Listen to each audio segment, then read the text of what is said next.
As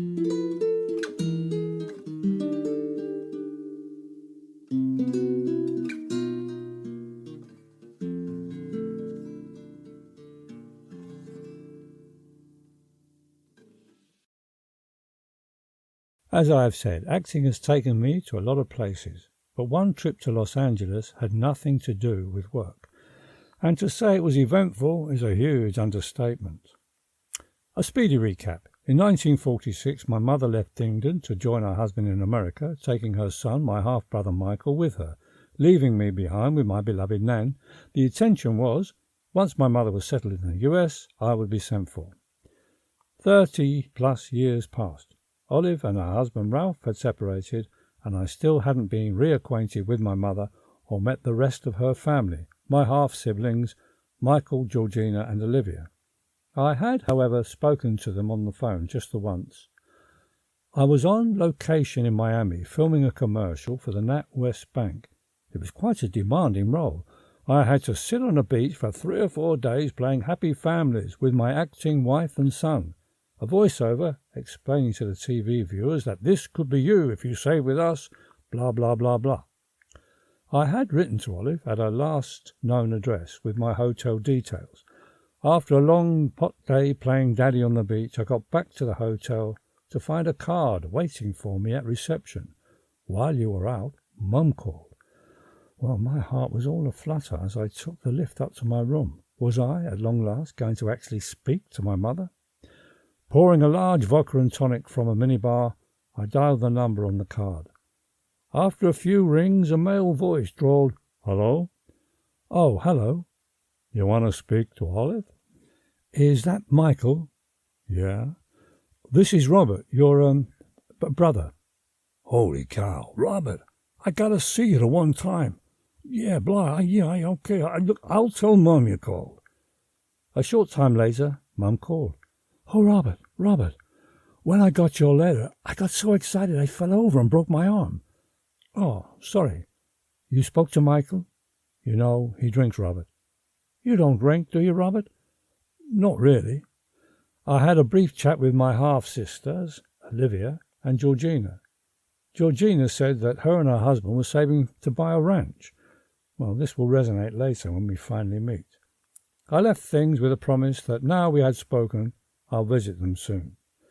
Well, 3 years later, I just finished filming the TV series Return to Treasure Island in Jamaica, and instead of going home, I flew on to Los Angeles to meet my American kinfolk, completely unprepared for the week ahead. I believe over the years, Olive had sold us, Nan and I, via photographs, her vision of the American dream. The family sitting by a pool, posing by a shiny saloon car outside a white gabled fenced house. Olive with Ralph, dressed to kill, dancing at a party. These snaps were snippets, her storyboard fantasy of a life which had, as I realized when we met, little to do with reality. Armed with these glossy images, which all I had to go on, I was full of anticipation about what lay ahead. My heart was beating to the rhythm of, "I'm going to meet my mum, I'm going to meet my mum," as I scanned the faces of the waiting crowd at LA International. Suddenly there appeared before me a lady with lacquered steel-grey hair, wearing a flowered dress with arms spread wide, bearing no resemblance to the attractive woman in the photographs. We hugged. Robert. As we stepped apart, a plump woman threw herself at me, nearly toppling the both of us on the floor, crying hysterically, "Robert, my brother, Robert. This was Georgina, and another example that questions the old adage, the camera never lies. Georgina's place was immediately taken up by a petite, pretty woman, who did resemble her photographs, as she whispered huskily in my ear, "I'm your sister, Olivia." I had found the right family. I was introduced to Laban, Olivia's husband, a slightly built guy, jet black, well-cut hair, dressed in smart slacks and a light cotton shirt. To my right, a guy stood about 4 feet away, wearing a T-shirt and jeans. Olive said, "Michael, your brother." As I gave him a hug, I could feel it wasn't being reciprocated. Well, perhaps he didn't do hugging. Hey, whoa there," he drawled. Past photos showed clearly this guy was the son of Ralph. He even had the same drooping moustache as his father. Ralph was the bloke in the photographs that waited at the dockside to welcome his young bride and baby son from England. It was surely he that first sold my mother the false glamour of the American dream, far away from her blitzed and ravaged homeland. If Olive was expecting hot and cold running Hershey bars and nylons, she was in for a shock. At first, they had to live in a disused barracks for married ex-servicemen with no home of their own. Not only was her sweet-talking, gum-chewing ex-soldier boy poor, he turned out to be a brutal, womanizing drunkard who couldn't hold down a job for more than a few weeks. Mum kept all these things from Nan and me, pretending we are all fine, endorsed by the enclosed photographs. She said later, I endured Ralph's brutality for years, but as soon as the children were old enough, I left. Stupidly, I asked, well, why didn't you tell us how things were? What could I write you? She was right. What? After a long pause, she said, did you have a good flight, Robert? Did you eat on the plane? There was so much stuff buzzing around my head, I was finding it difficult to form a coherent sentence. Mum confirmed what little information I had about my father. His name was Bob, that he was in his mid-20s and had a wife back home in Texas. Well, what I didn't know, he was half Native American, Cherokee Indian apparently. Well, I liked the sound of that. Michael insisted on carrying my case and lurched ahead with Le Bon, leading us out of the airport. One cursory glance at the large rust bucket saloon we walked towards would have told the most ill-informed motorist back home that this vehicle would not even be considered for an MOT certificate, but dumped in the breaker's yard long since. Le Bon tugged open the car door and, looking me up and down, assessing my burly frame, said, because of the suspension, will you sit in the center of the back seat, Robert? And that was me trying to be Hispanic. He quickly added something else, but it was too late. As I plopped onto the seat, it sprang forward and jettisoned me onto the floor. My coccyx hit the raised parts that housed the axle. The carpeting had long ago worn threadbare, so my ass connected with what felt like cold, hard steel, and it fucking hurt. Brother informed me, you should ease yourself slowly down into the back of the seat, Robert. If you hit the front that way, it springs up. Yeah, he was right about that. You okay, Robert? Why didn't you warn him? I did, but he was too fast before I could say. With the six of us settled into the seats, we drove off in silence. I was the first to chuckle, and it broke the ice, and everyone, with great relief I suspect, joined in. We drove deep into the suburbs. Each district looked more run down than the last. Georgina, squashed in the front seat between her sister and husband, looked back at me with a sob. It's been too long, too late. Look at our brother Michael. He's a middle-aged man with no hair. He should have been here long before this. Michael growled, well, give us a break. He's here now, ain't he? Eventually, the car pulled up outside a high wall with peeling plankton green paint. We had reached our destination. With slow deliberation, I managed to alight from our transport, standing up safely on the sidewalk without mishap. We followed Mum through an entrance that led onto a courtyard surrounded by a block of apartments 4 floors high. In the middle of the courtyard was an empty, cracked and dried-out swimming pool. This was the condo where most of the family lived, all except Georgina. We entered Mum's tiny apartment on the ground floor. Her flat, well, it's what we call in England an ensuite bedsit. 1 main room, kitchen and bathroom. The 6 of us filled the place. I looked around hopefully for a bedroom. I could see 2 bench seats set against the living room area wall. They looked like, well, those flat, long passenger seats that we used to have on the old London buses. Suddenly, as if by a familial secret signal, Georgina, Olivia and Le Bon took their leave. Catch you later, Robert. I was left with Brother Michael and our mum. Kissing both her sons good night. You 2 boys are in here. I'm upstairs with your sister in her apartment. She left with, at last, my 2 sons under the same roof. I never thought I'd see the day. As we got ready for bed, I tried to engage Michael in conversation, receiving only monosyllabic grunts in return. I tucked down under my sheets and blanket and wished my roomie good night. It's only 6 days, a good night's sleep, and things won't look so bad. We'll get to know each other. We may even bond, have some fun. High up on a wall bracket was the television. It came on. Michael, holding the TV remote, said, "I hope you don't mind. I don't sleep so good. I'll keep the sound low." My staring reply prompted him to switch the set off, and I finally got some sleep. I awoke to hear my roomie coughing up in the bathroom. He appeared, wiping his hand over his mouth, plopped onto his bench bed, aiming the remote at the TV. "It's hard to shift some morning. It's because of the wild life I've lived in the past. Let's see what the little flickers are doing." I knew then that not only had he no interest in getting to know me, but I think he even resented me being there. A trip was planned to Knott's Berry Farm, a large funfair. I think originally it was to be a family jaunt, but when the time came, the family was whittled down to Mum, Michael and me. Mum didn't drive, and as we waited for Olivia, who was going to drop us off at the farm, Michael said, "You know my wish?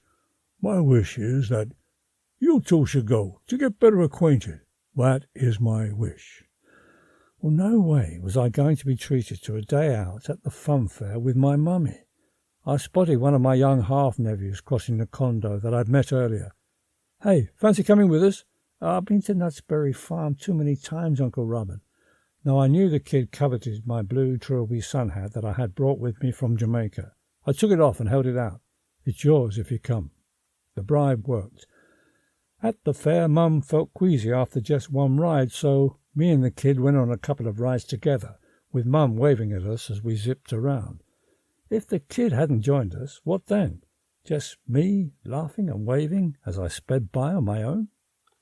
There was one high spot, however, a Western melodrama, about 20 minutes long.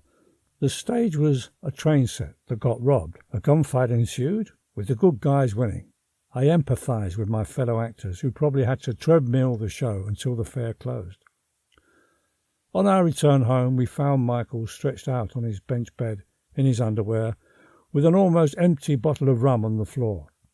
Olivia, very upset, made a fast exit. So that was what he wanted to get better acquainted with, and that was his wish, the rum. It was also my fault. Having flown to the States from Jamaica, I wanted to bring some presents, and I brought a couple of things that the island is renowned for, coffee and rum. Her son had found the hooch, and had his own little party while we were playing happy families at the fair. Mum went ballistic. "Michael, wake up! You promised! You swore to me you would not get drunk while Robert was here! You drunken bum! You bum, you!" After that, Olivia, who had a part-time job cleaning the condo's apartments, arranged for me to have my own place for the rest of the week. I wondered why that hadn't happened at the outset. Mum did apologize later. "I'm sorry, Robert. Having left you the once, I didn't want you to feel left out.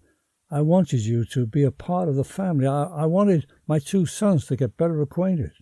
From day one, we ate out. The mornings began with me and Mum having a breakfast in the diner across the street. The diner was next to the liquor store, which had a huge neon sign outside proclaiming its wares, liquor. An ideal location for an alcoholic to live, I thought. I hoped these private moments over breakfast in the diner with my mother would be an opportunity for us to get better acquainted. I can honestly say I found nothing. The hopeful young girl who must have left England all those years ago to begin a new life in California had been kicked out of her by a hard, impoverished life spent with a brutal, drunken bastard of a husband. Mum had some kind of job in an electrical goods factory. No one else seemed to have what you might call a proper job. Michael wasn't well enough to work, and I doubt Olivia's part-time cleaning job at the condo apartments paid much. Le Bon seemed to be the only one to have any obvious money. When we went out for dinner, he peeled off notes from a large wad of dollar bills he always carried. Michael said Le Bon was a house painter. I only ever saw him tinker around with one of the old jalopies parked up in the car lots at the rear of the condo. Georgina lived away from the condominium with her husband, who fixed up old cars to sell on. I saw her every day as she called by with her youngest daughter, Christina. The little girl was always dressed in pretty frocks with bows in her hair. I was curious to know where Big Sis lived, and I kept asking her if I could visit. Eventually, my persistence paid off. Towards the end of my stay, Olivia drove our mum and me to visit with Georgina. After about half an hour, the sidewalk, had seemed to have merged with the road, and the only way you could actually tell this is where you were meant to drive was by keeping the car equidistant between the derelict houses on either side. These hillbilly-like dwellings became shacks. I'd seen far better allotment sheds back home. My heart sank as we slowed to a stop outside the worst of these dilapidated huts. Georgina was waiting outside on what was left of a broken porch to greet her guests. Reluctantly, slowly, embarrassingly, I got out the car with my mother. Olivia, having promised to call back later to pick us up, quickly sped away on the dust track, calling cheerfully, "Have a nice day." The realization, the horror of what I had instigated hit me immediately. I knew then why any talk of ranch buying quickly moved on to another subject. It was so clear that Georgina's American dream had become a nightmare. Her knife-edged, steely greeting said it all. "Hello, Mother." I seriously believe that if she had a firearm at that moment, she might have gunned her mother down and left her body bleeding in the dust. Forget about saving for a ranch. Moving to the condo with the rest of the family would have been a huge upgrade. Something had gone disastrously wrong for the land of the free for Big Sister George. The interior of her place was cluttered with stuff like a nearly new charity shop. Bric-a-brac was on every available surface. In the centre of this clutter, pedalling slowly on an exercise bike, was her chubby teenage daughter, Gina, who I'd met earlier in the week. Sitting on the floor, drumming a hubcap with a broken piece of car aerial, was Gina's 2-year-old son. "Hi, Uncle Robert." We sat on a discarded loose-sprung chairs, and there was an awkward silence. Like a typical Brit, my open gambit was, "It seems much warmer today." "We don't run to air conditioning here, Robert. We leave the door open. That's as good as it gets." "It sure is hot, honey." "Really, Mother?" "You want a drink, Robert?" "Oh, I did. I really, really did. Buckets of mind-numbing anything would do nicely, thank you." Georgina said, "Go and get some beer, Gina." I went to my pocket for some cash, but Gina was quickly out the door. No, it's okay, Robert. She has it." "Is your husband working today?" I said. "No, Robert. He didn't want to see the look on your face when you came here." After more awkward small talk, Gina finally returned with the beers. I pulled back the ring on my bud. It emitted a gratifying hiss, followed slowly by the pleasurable trickle of the chill golden nectar sliding down my parched throat. After the second can, the beer's soothing effect began to connect with my frazzled senses. Flashpoint happened that Georgina was looking for, when Mum chirped in a relaxed tone, "Oh, it's so nice to be able to have a beer without feeling guilty." Georgina berated her mother for everything in her troubled past, her leaving her daddy, her nervous breakdown, how she now lived, and Michael's drinking. It all came up. I tried to blur everything out by drinking most of the beers, until thankfully Olivia came to collect us. It was my last full day in LA. The thought of flying home in the morning lightened my step as I walked across the courtyard to Mum's apartment. Inside, I found Mum with Michael sitting with a blanket over his head, having a bad case of the DTs. They were waiting for the clinic to give them an admittance time, telling them to phone back later. Michael's shaking was getting worse. I phoned the hospital. "Hello, this is Mr. Rosales' brother. He needs help now. What's the problem?" They informed me that Michael had an unpaid bill from the last time he was in there. I promised the receptionist that I would clear any outstanding bills and pay something up front to cover this visit. We were able to bring Michael along. I'll make no judgments, but thank God I live in Britain. Lubon drove us to the clinic. Once inside, the receptionist immediately drew our attention to his outstanding account. Michael was taken away to be examined. We sat waiting for a few minutes, then Mum went to use a nearby payphone. At one point I heard her shouting, "He's your son too. You should take some responsibility." "I don't think so," and slamming the phone down, returned. "You won't believe this, Robert. Ralph has heard about your visit from Michael and wants to meet you." "Well, he's about the last person on earth I want to meet just now," I said. Apparently, later, Mum told her ex what I had said. Ralph, having been dry for some 3 years, must have been looking for an excuse to fall off the wagon, and my response was it. Ralph apparently was not only a recovering alcoholic but a diabetic. A week or so later he was found dead in a flophouse. Michael had been warned to stop drinking or die. But when he came out of rehab to attend his father's funeral, he went on his last bender and was dead a short time later. I do not, of course, blame myself for what happened to Michael and Ralph, but I do wonder, would they both still be alive if I hadn't paid my family a visit? I doubt it. They needed an excuse to go for that one final drink, and I conveniently gave them that. For a time, Mum wrote with snippets of news. Olivia has split with Le Bon because of his drug dealings, so that's how he made a crust. And everyone had moved out the condo and gone their separate ways.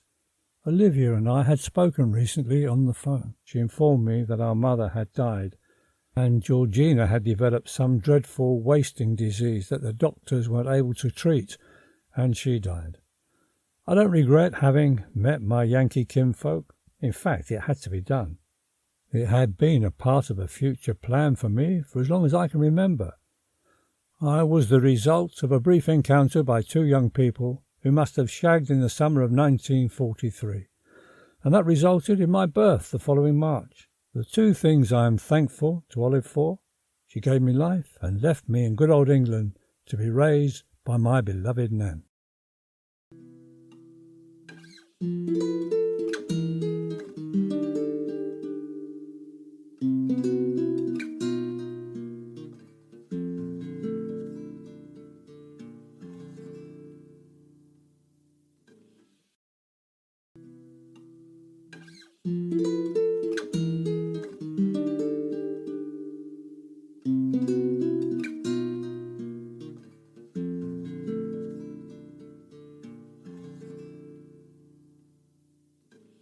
From the age of 12, my daughter Sarah had been diagnosed as an insulin-dependent diabetic, which meant she had to have regular insulin injections and balance this with her diet.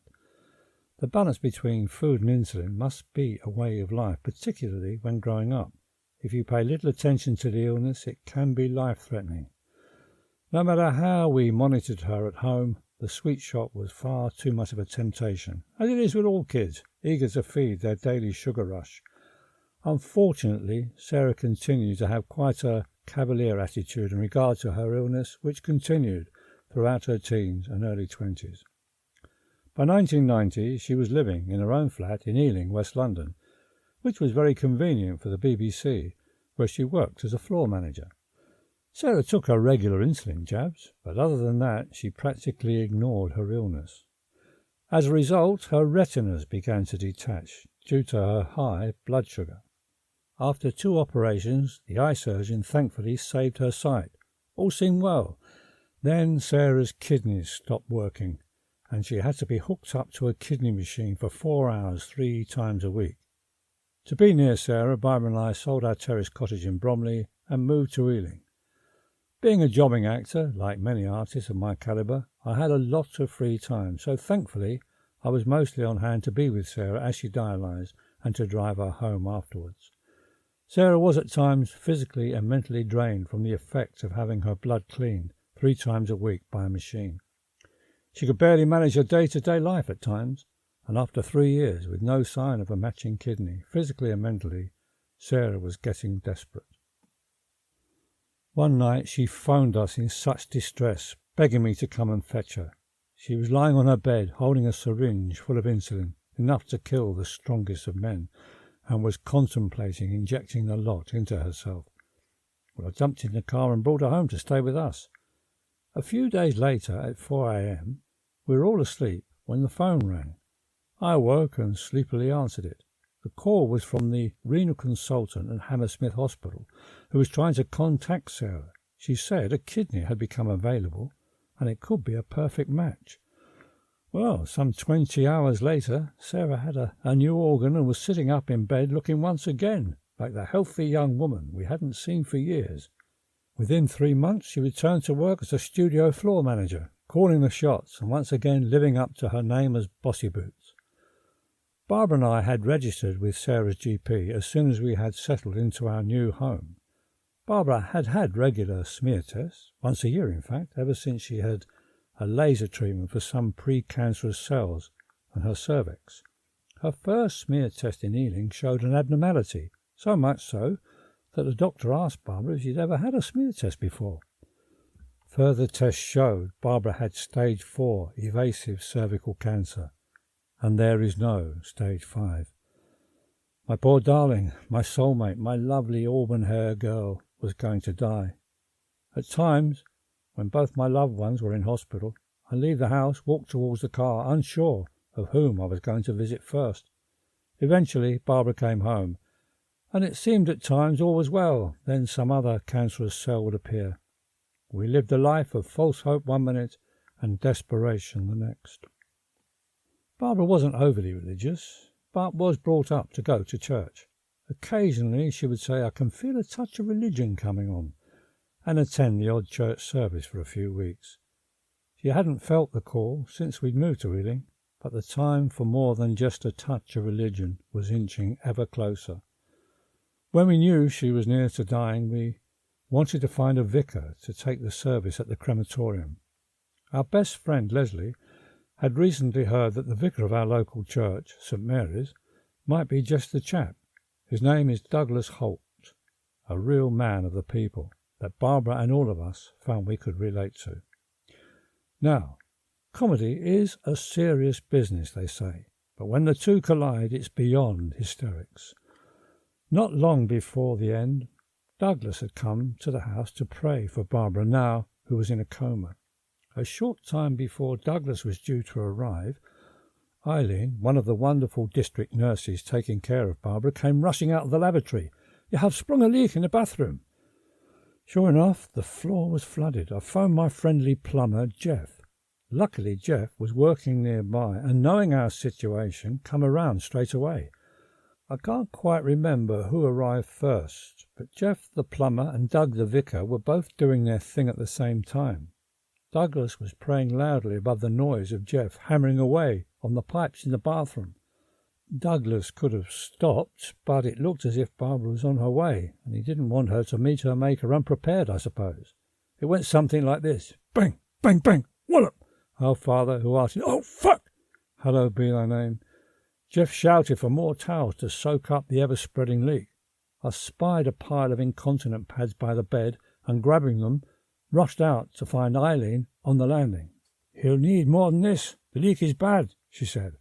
I slipped back in the bedroom. "Thy will be done," and returned to the landing, nearly knocking Eileen over as she appeared once again from our flooding bathroom. She grabs the pads. I wait, hoping they will do the job. Eileen pops back out. "They'll do the job fine."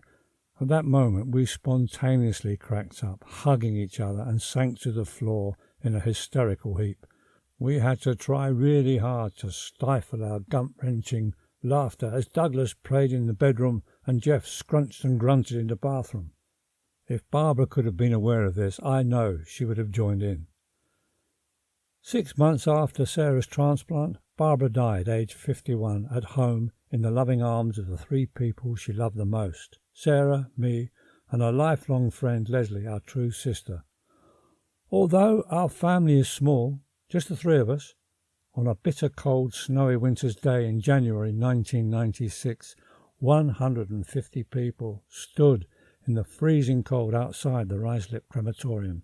They had gathered to pay homage to a life-enhancing friend that they were proud to have spent some time with. Barbara was the kind of person who needed to give 100% to everything in her life. Her philosophy was, if a subject, a problem, wasn't intense enough, difficult, and seemed too easy, something must be wrong. She tackled her job at the British Council with what a colleague once said, her terrier-like tenacity. At home, the phone would constantly be ringing with a friend needing to talk, wanting advice on life's problems, anything from love, health and wealth. Barbara loved us all intensely and was a loyal, loving wife.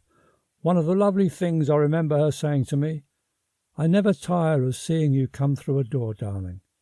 She would have walked through the fires of hell for those she loved. Someone once said, "Our marriage was made in heaven." Well, if there is a hereafter, my love will be waiting, her bright auburn hair framing her pretty little face, and her bright blue eyes sparkling with mischief, saying, "I would never tire of seeing you come through a gate, darling."